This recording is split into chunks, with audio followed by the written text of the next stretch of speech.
কষ্ট নিয়ে তার আম্মুকে বলল, আমার টব থেকে তো কিছুই বের হয়নি, আমি কি কিছু ভুল কাজ করেছি আম্মু? মুসাবের আম্মু মুসাবকে সান্ত্বনা দিয়ে বললেন, আল্লাহর উপর ভরসা রাখো মুসাব, আল্লাহ তোমাকে পরীক্ষা করছেন। আল্লাহ সুবহানাহু ওয়া তাআলা কোরআনে বলেছেন, তোমরা যদি মুমিন হয়ে থাকো তবে আল্লাহর উপরেই ভরসা করো। তুমি সেটাই করো, তুমি সবচেয়ে ভালোটা করেছো। তুমি যেমনই ফল পাও না কেন, তুমি সঠিক পথে থেকো, সত্য কথা বলবে। 1 মাস পার হয়ে গেল, সবাই বিদ্যালয়ে হাজির হলো, টব নিয়ে হাজির হলো, সবার হাতে রঙিন ফুলে ভরা টব। শুধু মুসাবের হাতে খালি টব, অর্থাৎ তার টবে কোনো চারা নেই। তোমরা দেখতে পাচ্ছ সবাই টব নিয়ে আসলো, কিন্তু মুসাবের টবে কোনোই চারা নেই। সে খুব লজ্জিত ছিল। সে ভাবলো প্রধান শিক্ষক তাকে কখনোই আর পছন্দ করবে না, কারণ সে তো গাছের হয়তো বা যত্ন নিতে পারেনি, তার টবে তো কোনো গাছ নেই, তাই না? প্রধান শিক্ষক একে একে সবার টব পরীক্ষা করলেন, সবার গাছের প্রশংসা করলেন, কিন্তু সবার শেষে মুসাবের খালি টব দেখে তিনি কিছুটা বিস্মিত হলেন এবং তাকে জিজ্ঞেস করলেন, আরে মুসাব, তোমার টব খালি কেন? তুমি কি বীজের যত্ন নাওনি? মুসাব লজ্জিত সুরে প্রধান শিক্ষককে সব খুলে বলল। সে কিভাবে যত্ন নিয়েছে, রোদে দিয়েছে, পানি দিয়েছে, কিন্তু তবুও কিছু গজায়নি। সব শুনে প্রধান শিক্ষক হেসে উঠলেন এবং বললেন, তোমরা জানো, আমি তোমাদের যে বীজ দিয়েছিলাম তা ছিল নষ্ট বীজ। এই বীজগুলো থেকে তো গাছ হওয়ার কথা নয়। এগুলো থেকে গাছ হওয়ার কথা নয়, কারণ বীজগুলো ভালো ছিল না।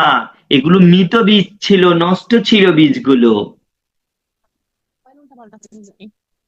সব শিক্ষার্থী হতবাক হয়ে গেল, অবাক হয়ে গেল। প্রধান শিক্ষক বললেন,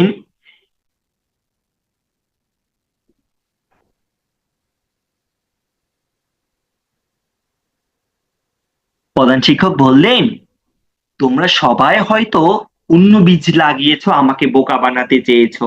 অর্থাৎ তোমাদেরকে যে বীজ দিয়েছিলাম, তোমরা ওই বীজটাকে যখন দেখলি এই বীজ থেকে তো কোনো চারা আসছে না, তোমরা কি করলে, ওই বীজটা সরিয়ে আরেকটা বীজ লাগিয়েছ, যেন আমাকে বোকা বানাতে পারো। কিন্তু মোসাফ সত্যি কথা বলেছে, ও সঠিক কাজ করেছে। সে খালি টব নিয়ে আসলো, কারণ সে অন্য কোনো চালাকি করতে চায়নি। সে সঠিক পথে ছিল এবং আল্লাহর উপর ভরসা করেছে।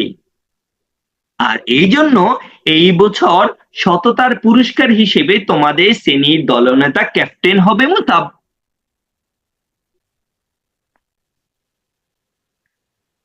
সব শিক্ষার্থী তাদের ভুল বুঝতে পারলো এবং শিক্ষকের কাছে ক্ষমা চাইলো। প্রধান শিক্ষক সবার ভুল শুধরে দিয়ে বললেন, মিথ্যা বলে সাময়িক সাফল্য পাওয়া যায়, কিন্তু সত্য দীর্ঘস্থায়ী সফলতা এনে দেয়। তাই কখনো মিথ্যে কথা বলবে না। সত্য মানুষকে দীর্ঘস্থায়ী করে, মিথ্যা সামান্য মানে ইয়া করে, এটা মুসলিমকে সামান্য মানুষের এদিকে আমরা আমরা একটু মিউট থাকবো, বিভব প্লিজ, আমরা এটা নিয়ে কথা বলবো। আপনাদের সাউন্ড আপনারা বন্ধ করে দেন প্লিজ। এদিকে আব্দুল্লাহ চোখে পানি চলে আসলো। সে বুঝতে পারলো সত্য কখনো বৃথা যায় না। তার মা ঠিকই বলেছেন, আল্লাহর উপর ভরসা করলে তিনি সব সময় আমাদের সাহায্য করেন। সেদিন থেকে মুসা স্কুলের সবার কাছে সত্যবাদী ও সাহসী নেতা হিসেবে পরিচিত হলো। আচ্ছা ছোট্ট বন্ধুরা, আজকে তো আমরা একটা মজার গল্প শুনলাম, আশা করি তোমাদের কাছে ভালো লাগলো।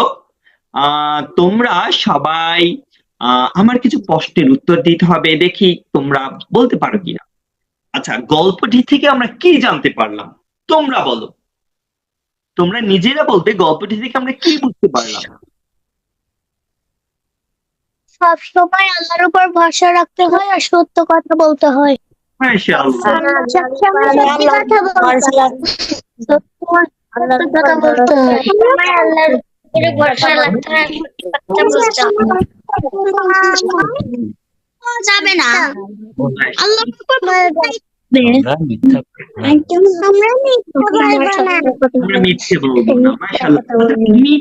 আমি তোমাদের বলা যাবে না হ্যাঁ, বারাকাল্লাহু লাক, বারাকাল্লাহু লাক।